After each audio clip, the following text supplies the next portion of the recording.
Bismillahirrahmanirrahim. Assalamualaikum warahmatullahi wabarakatuh. Pada mata kuliah teknologi digital untuk materi sistem dasar komputer, kita bahas pada pertemuan kita yang keempat. Kita dapat memahami bahwa sistem komputer adalah suatu jaringan elektronik yang terdiri dari perangkat lunak dan perangkat keras yang melakukan tugas tertentu, menerima input, memproses input, menyimpan perintah-perintah, dan menyediakan output dalam bentuk informasi. Selain itu, ada pula diartikan sebagai elemen-elemen yang terkait untuk menjalankan suatu aktivitas dengan menggunakan komputer. Sebuah sistem komputer akan dapat bekerja sebagaimana yang kita harapkan apabila tiga perangkat terpenuhi, yaitu hardware, software, dan brainware. Apakah yang dimaksud dengan hardware, software, dan brainware? Hardware itu adalah perangkat keras, adalah perangkat pada komputer yang secara fisik dapat dipegang, dapat disentuh, dapat diperbaiki kalau rusak. Sedangkan software itu adalah perangkat lunak, yaitu perangkat pada komputer yang terdiri dari kode-kode bahasa pemrograman. Jadi dapat diartikan bahwa software adalah program komputer. Sedangkan brainware itu adalah orang yang menggunakan komputer itu sendiri. Jadi dapat kita lihat bahwa hardware adalah suatu komponen yang ada pada komputer, bisa dilihat secara kasat mata dan mampu disentuh secara fisik. Fungsi hardware antara lain untuk mendukung kinerja komputer sebagai pengolah data dan menampilkan input proses. Beberapa contoh hardware dalam komputer: CPU atau Central Processing Unit, monitor, keyboard, mouse, CD-ROM, hard disk, dan seterusnya. Kemudian software. Software adalah kumpulan data elektronik yang disimpan dan diatur oleh komputer. Data elektronik yang disimpan komputer bisa berupa program yang berguna untuk menjalankan suatu perintah. Beberapa jenis software antara lain sebagai berikut. Ada software sistem, contohnya sistem operasi, bahasa pemrograman, software aplikasi, dan lain sebagainya. Kemudian brainware. Istilah brainware memang tidak terlalu familiar seperti software dan hardware, namun brainware adalah komponen yang penting. Sebenarnya brainware adalah sebutan untuk manusia yang memakai, menggunakan, atau mengoperasikan komputer. Tanpa adanya pengguna komputer, tentu saja tidak akan pernah bisa dijalankan. Nah, contohnya brainware, ada istilahnya administrator, ada programmer, ada operator. Sekarang kita bahas lebih dalam tentang hardware atau perangkat keras.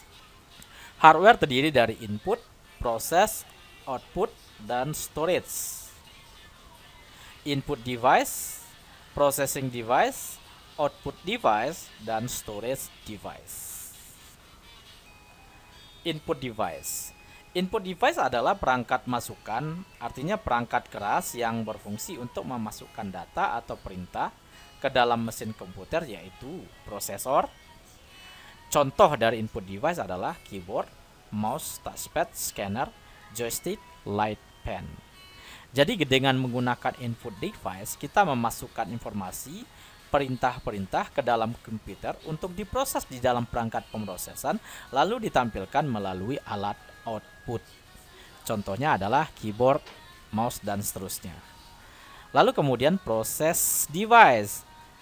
Proses device adalah alat untuk memproses data-data yang telah dikirim oleh alat input dan kemudian diterjemahkan sesuai dengan perintah yang diberikan. Contoh dari perangkat pemrosesan adalah prosesor, RAM. Jadi processing device adalah perangkat pada komputer yang digunakan untuk memproses data-data dari alat input, informasi dari alat input, kemudian ditampilkan melalui alat output. Nah, contohnya adalah prosesor, RAM, dan lain-lain. Lalu selanjutnya adalah output device. Output device adalah alat untuk menampilkan data-data hasil proses yang dilakukan oleh prosesor. Data-data tersebut bisa berupa visual, gambar, dan audio. Contohnya, monitor, printer, speaker. Jadi output device adalah perangkat pada komputer yang digunakan untuk menampilkan hasil setelah melalui tahap pemrosesan. Contohnya monitor, kalau hasilnya berupa display gambar yang dapat dilihat. Printer, apabila outputnya berupa cetakan. Speaker, apabila outputnya berupa audio. Kemudian storage device. Storage device adalah alat untuk menyimpan data-data hasil proses dari prosesor. Namun data-data tersebut telah berubah menjadi file, bisa berupa video MP3, dokumen, dan aplikasi. Contoh dari storage device adalah hard disk, flash disk, CD, DVD, floppy disk, dan lain sebagainya. Jadi storage device adalah perangkat penyimpanan pada komputer. Penyimpanan berupa file yang formatnya bisa saja berupa video, bisa saja berupa audio, bisa saja berupa dokumen, gambar, dan lain sebagainya. Nah, apa contohnya? Hard disk, flash disk, CD, DVD, floppy disk, dan lain sebagainya. Nah, berikut dapat kita lihat bagan alur kerja komputer. Input device atau perangkat pemasukan mengirim informasi, perintah-perintah, instruksi ke dalam perangkat pemrosesan, kemudian diproses di dalam perangkat pemrosesan, dan seterusnya ditampilkan melalui alat output atau output device. Nah, hasil dari pemrosesan ini dapat disimpan ke dalam storage device dan juga dapat diproses melalui processing device.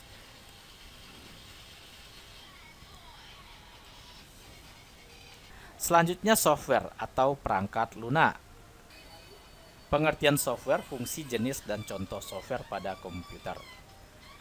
Pengertian software atau perangkat lunak sering disebut sebagai suatu data yang diprogram, diformat, dan disimpan secara digital, tidak memiliki bentuk fisik namun dapat dioperasikan oleh penggunanya melalui perangkat komputer.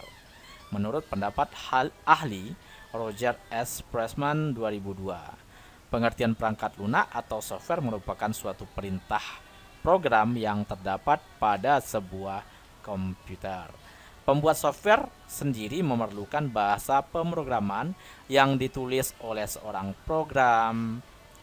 programmer atau pemrogram, lalu selanjutnya akan dikompilasi dengan aplikasi compiler sehingga menjadi kode yang dapat dikenali oleh mesin hardware perangkat keras komputer.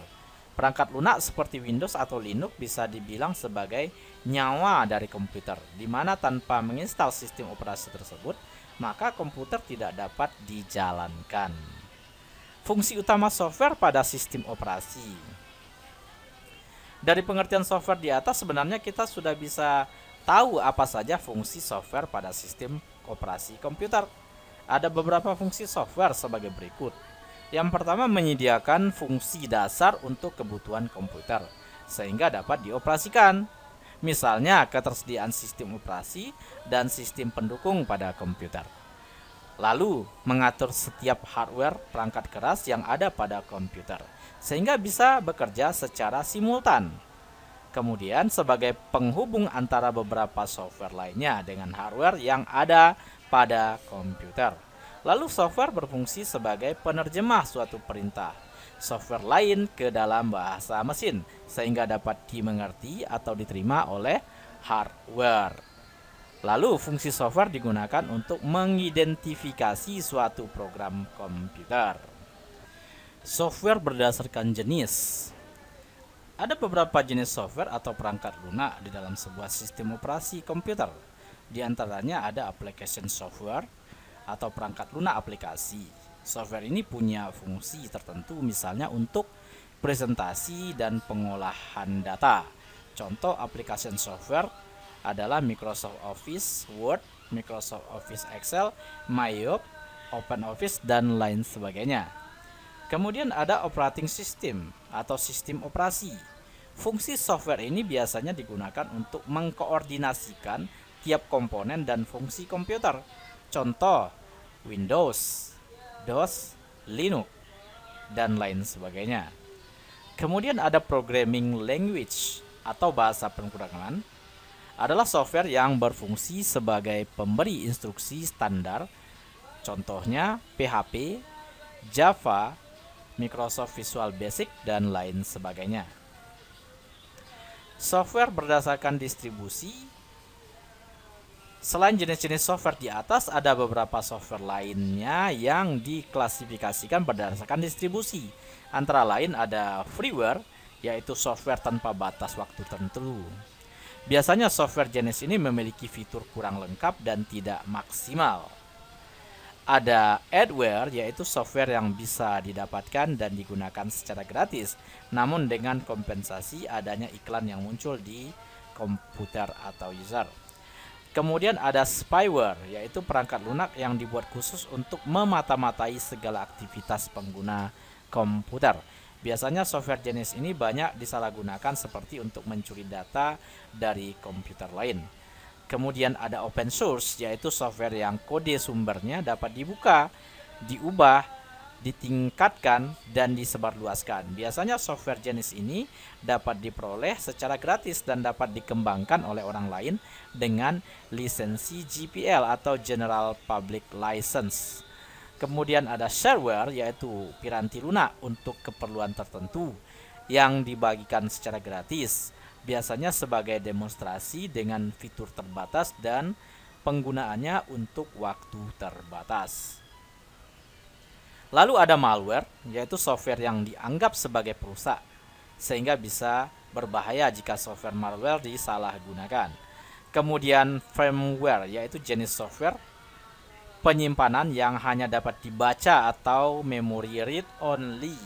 Software ini bersifat paten sehingga tidak bisa dilakukan modifikasi atau pengembangan meskipun ada masalah dalam fungsinya. Beberapa contoh software atau perangkat lunak, contohnya Google Chrome, fungsinya untuk masuk ke jaringan online, jaringan internet. Mozilla Firefox, Microsoft Office, fungsinya untuk mengedit atau mengetik. Microsoft Office PowerPoint, fungsinya membuat suatu presentasi, membuat video, mengedit foto, dan lain sebagainya. Microsoft Excel, Format Factory, VCL, AM3, Postune, Recycle Bin, CorelDRAW, Photoshop, Opera Mini, CC Cleaner, dan lain sebagainya.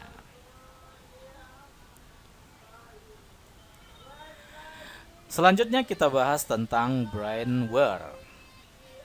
Brainware adalah pengguna, orang yang mengoperasikan komputer. Brainware adalah istilah yang digunakan untuk manusia, yang berhubungan dengan sistem komputer.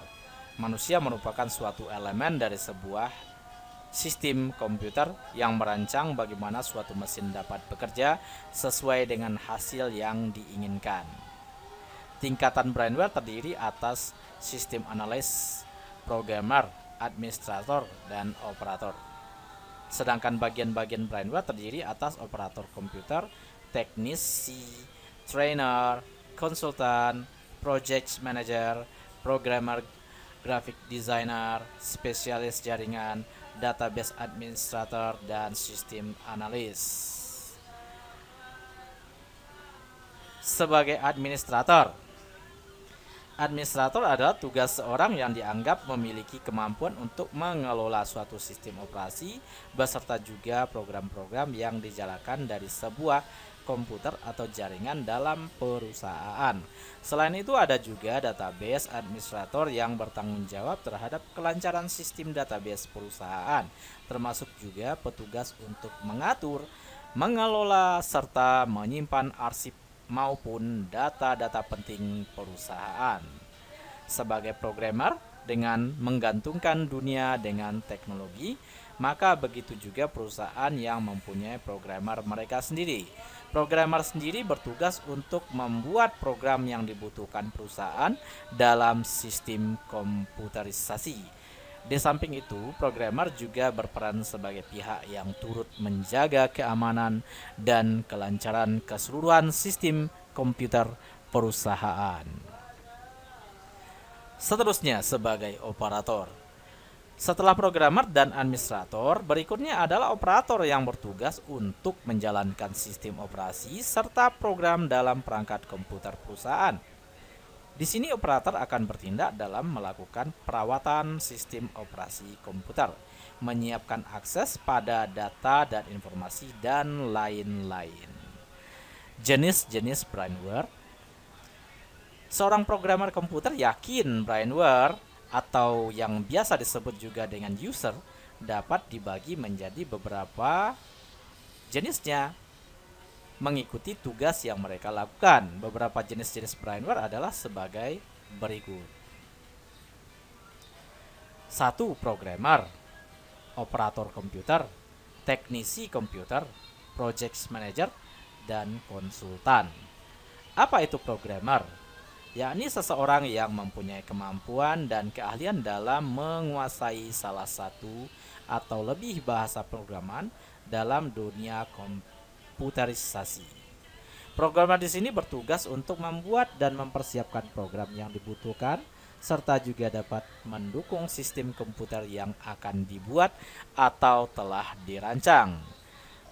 Posisi ini menjadi posisi yang penting, terlebih lagi jika adanya serangan hack atau virus pada database perusahaan, maka programmer akan melakukan tindakan perlindungan yang diperlukan. Lalu operator komputer. Berikutnya adalah operator komputer, yakni seorang yang dianggap memiliki kemampuan dan dalam mengoperasikan sistem operasi maupun program-program yang dipakai oleh perusahaan. Ini juga termasuk dalam menjalankan aplikasi-aplikasi penyimpanan data dan lain-lain. Teknisi komputer. Teknisi komputer adalah seseorang dengan kemampuan memiliki keahlian khusus tersendiri untuk merawat, mengatasi, hingga memperbaiki berbagai jenis masalah yang sering atau mungkin terjadi dan muncul pada komputer. Bidang pekerjaan ini menuntut pengetahuan yang luas mengenai semua perangkat-perangkat yang berhubungan erat dengan komputer. Kemudian ada istilahnya project manager. Project manager yaitu seorang pimpinan tentunya harus mempunyai kriteria tersendiri, mengingat ia akan memimpin banyak karyawan serta proyek pekerjaan di bawahnya. Sehingga perusahaan yang ingin mempekerjakan seorang sebagai project manager harus lebih dahulu mempunyai basic kemampuan dan dedikasi dalam membimbing orang-orang yang bekerja sebagai bawahannya nanti. Lalu konsultan. Seorang dengan brainware di bidang yang satu ini juga harus mempunyai kriteria spesifik pula. Seorang konsultan tidak hanya mempunyai cakupan ilmu yang luas dan bisa membaca arah serta keadaan, namun juga dapat memberikan nasihat atau konsultasi yang dapat membawa klien dalam menentukan langkah mereka selanjutnya. Komponen-komponen brainware. Sedangkan komponen-komponen dari brainware dapat dibagi dua yang mempunyai tugas mengelola dan mengoperasikan setiap elemen berbeda dalam komputer tadi. Berikut ini adalah komponen brainware yang bisa Anda ketahui. Ada hardware engineer, software engineer. Apa itu hardware engineer? Biasanya bidang pekerjaan ini adalah mereka yang memiliki pengetahuan serta keahlian di bidang perangkat keras komputer. Bekerja di bidang ini akan bertanggung jawab dalam mengembangkan teknik atau metode baru dalam pembuatan hardware untuk membuat inovasi maupun produk yang lebih advance dari versi sebelumnya. Software engineer. Mereka yang bekerja di bidang pengembangan software engineer juga harus memiliki pengetahuan dan keahlian dalam bidang jaringan komputer. Software engineer bertanggung jawab dalam mengembangkan serta merancang teknik atau metode baru dalam jaringan komputer. Selanjutnya kita lihat contoh-contoh brainware. Contoh-contoh brainware penerapan dan istilah brainware itu sendiri. Di bawah ini adalah contoh-contoh brainware dalam penerapannya. Ada istilahnya Nether, ada istilahnya EDP Department, ada Network System. Nether, apakah itu Nether? Nether adalah rujukan bagi mereka pengguna internet yang menjelajahi situs-situs web untuk mencari dan mendapatkan informasi. Istilah ini juga bisa mengacu pada individu, sekelompok orang, maupun sebuah organisasi. Kemudian ada istilah EDP Department. Beberapa orang menyebutnya sebagai orang-orang yang berada di IT Department atau EDP Department atau pengolah data elektronik adalah penggunaan suatu metode otomatis dan mengolah data komersil untuk suatu perusahaan. Network system, istilah ini merujuk pada sebuah jenis sistem operasi yang ditujukan untuk menangani suatu jaringan komputer. Normalnya sistem operasi ini terdiri atas banyak kumpulan layanan yang ditujukan agar dapat memberikan pelayanan bagi para pengguna komputer. Nah, tadi secara detail sudah kita ulas apa itu hardware, software, dan brainware. Jadi pengertian dari hardware adalah sebuah perangkat keras ya, komponen pada komputer yang dapat terlihat dan disentuh secara fisik. Contoh dari hardware adalah sebagai berikut. Ada perangkat input atau masukan, merupakan hardware yang digunakan untuk memasukkan input instruksi dari pengguna komputer atau user. Contohnya adalah keyboard, mouse, dan joystick, dan lain sebagainya. Ada perangkat pemrosesan, yaitu merupakan hardware yang terdapat pada sebuah komputer untuk memproses masukan input dari pengguna. Contohnya adalah prosesor pada sebuah komputer. Kemudian ada perangkat output atau keluaran, merupakan hardware yang digunakan untuk menghasilkan suatu proses atau output dari pengguna komputer atau user. Contoh adalah monitor, speaker, dan printer. Kemudian ada perangkat storage atau penyimpanan pada sistem komputer, adalah kata lain dari secondary storage. Fungsinya untuk menyimpan data dan sistem operasi. Berikut adalah contoh-contoh hardware. Nah, bisa kita lihat dari gambar ini.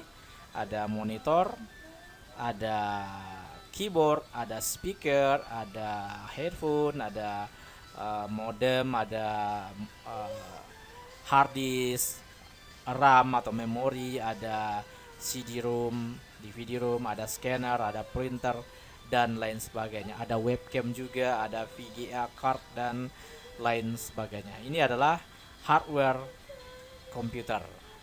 Nah, hardware itu pengertiannya adalah sebuah suatu perangkat pada komputer yang secara fisik dapat disentuh, dapat dilihat, dapat dipegang, dan dapat diperbaiki kalau seandainya mengalami kerusakan.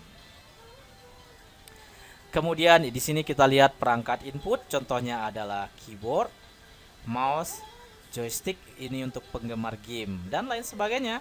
Webcam dan lain sebagainya itu juga merupakan alat input.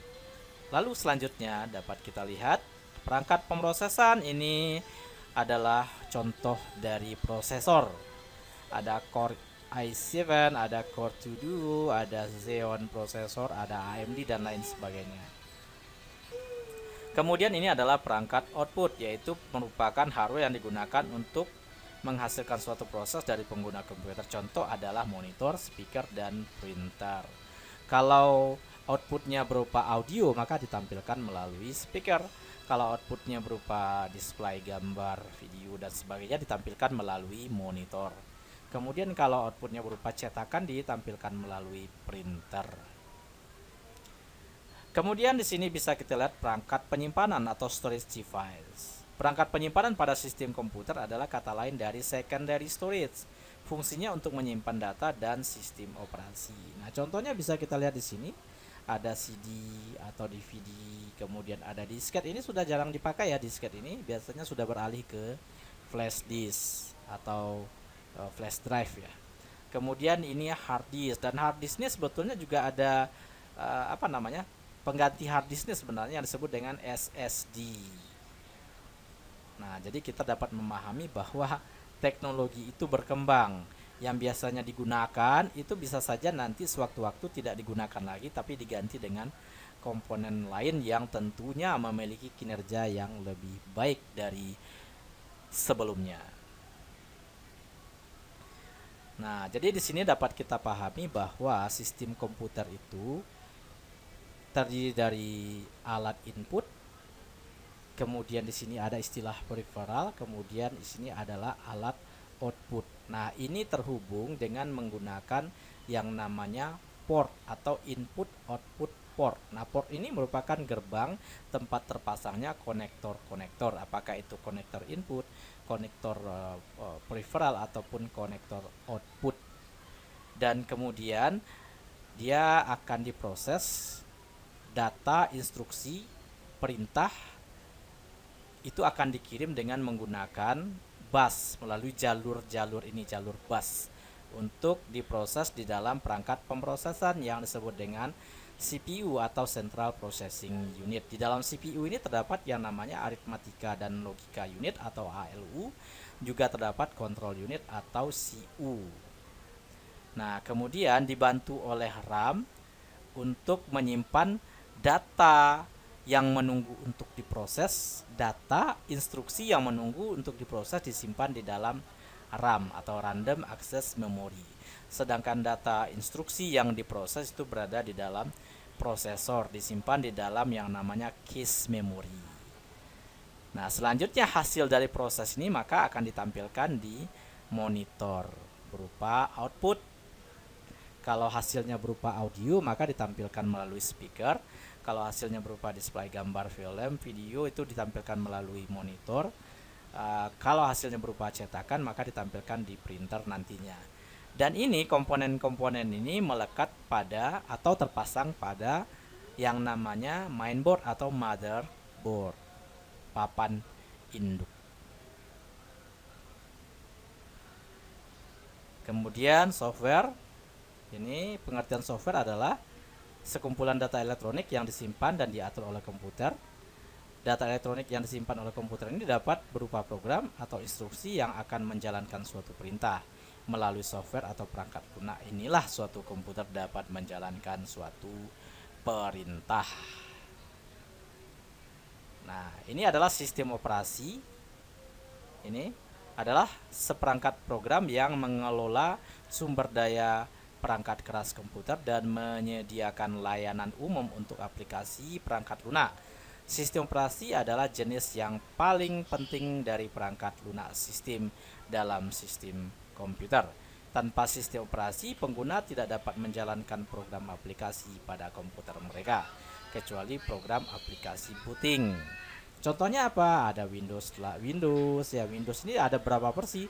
Ada Windows 8 dan seterusnya. Sekarang sudah menggunakan Windows 10 ya, Windows 10 atau 11 ya, karena ini software pun juga berkembang. Jadi sekarang sudah menggunakan Windows berapa ya? Windows 10 atau Windows 11 ya. Nanti silakan dicek saja. Kemudian ada Ubuntu, ada Linux, ada Mac, ini untuk Apple ya, untuk Mac operating system. Kemudian software aplikasi ini sangat banyak ya. Adalah suatu subkelas perangkat lunak komputer yang memanfaatkan kemampuan komputer langsung untuk melakukan suatu tugas yang diinginkan pengguna. Biasanya dibandingkan dengan perangkat lunak sistem yang berintegrasikan berbagai kemampuan komputer, tapi tidak secara langsung merupakan kemampuan tersebut untuk mengerjakan suatu tugas yang menguntungkan pengguna. Contoh utama perangkat lunak aplikasi adalah pengolah kata, lembar kerja, dan pemutar media. Nah, ini contoh dari software-software atau perangkat lunak aplikasi. Ada banyak nih, tergantung dengan kepada kebutuhan usernya, kebutuhan penggunanya. Nah, kemudian ini brainware, ya kan? Ada sistem analis, ada programmer, ada administrator, ada operator. Oke, demikian saja. Demikian saja materi sistem dasar komputer pada mata kuliah teknologi digital. Untuk Anda mengajukan pertanyaan, bisa Anda tuliskan pertanyaan Anda pada kolom komentar di video ini. Dan dukung channel ini dengan menekan tombol subscribe. Lalu tekan tombol lonceng untuk notifikasi supaya ketika materi berikutnya diupload, Anda akan langsung mendapatkan notif pemberitahuan bahwa sudah ada materi lanjutannya. Terima kasih. Time to quiz. Coba Anda jelaskan kembali tentang sistem dasar komputer berdasarkan pemahaman Anda masing-masing. Jadi, silahkan Anda simak video ini, kemudian Anda pahami, lalu Anda ceritakan secara ringkas, jelas, sistematis, dan Anda kirimkan jawaban Anda melalui WhatsApp grup berupa voice note. Selamat mengerjakan. Itu saja.